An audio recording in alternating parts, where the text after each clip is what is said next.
Thank you for joining us now. Let's head to take a look at some top business headline now. Federal government's borrowing from China has grown by 209.15% under the Buhari administration.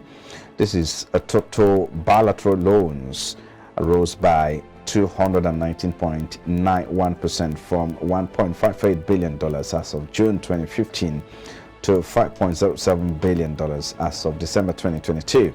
Total borrowing from China rose from $1.39 billion to $4.29 billion in the period under review. Available data from the Debt Management Office revealed that Chinese loans make up at 4.73% of the total amount Nigeria owes to other countries of the world. The remaining 15.27% is spread across France, Japan, India, and Germany. According to DMO, loans from China are concessional loans with interest rates of 2.5% per annum, which have a tenor of 20 years and grace period of 7 years. The country's external reserve fell by 1.46 billion naira or dollars rather between January and March. Figures obtained from the Central Bank of Nigeria have revealed. The movement of figures obtained from the CBN's data on Sunday showed that the reserves, which stood at $36.99 billion as of the end of January 1, 2023, fell to $35.5 billion as of end of March, a decrease of 0.7%, reflecting the downtrend or the downward trend in crude oil prices as global uncertainties persist.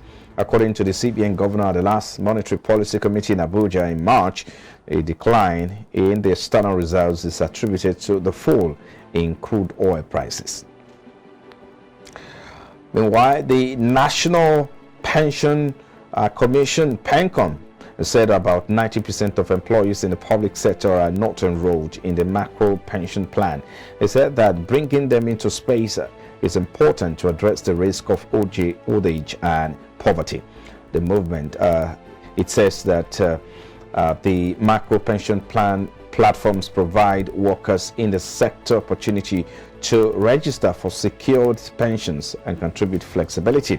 The scheme is such that the artisans and traders can register with and agree on a period amount they will be contributing according to their earnings. Approximately 59.6 million Nigerians are engaged in the informal sector.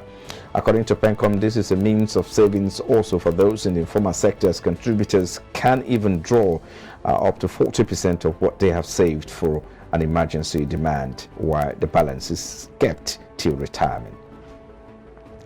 And finally, on top of top business headline now, the Nigerian Upstream Petroleum Regulatory Commission's Chief Executive Officer, Benga Komolafe, has appealed to operators in the oil and gas industry to ensure strict compliance with the various provisions of the Petroleum Industry Act.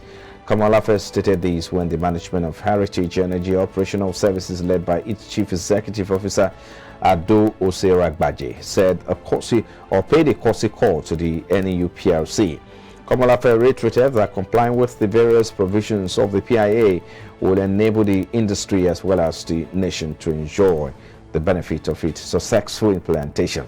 Recall the federal government placed a hold on the implementation of the Petroleum Industry Act of 2020 as a result of the postponed subsidy removal to June this year, 2023. Well, those are some of the trending stories now. Let's take a break. When we return, of course, we'll make sense of these stories. We'll be back in a moment. Stay with us.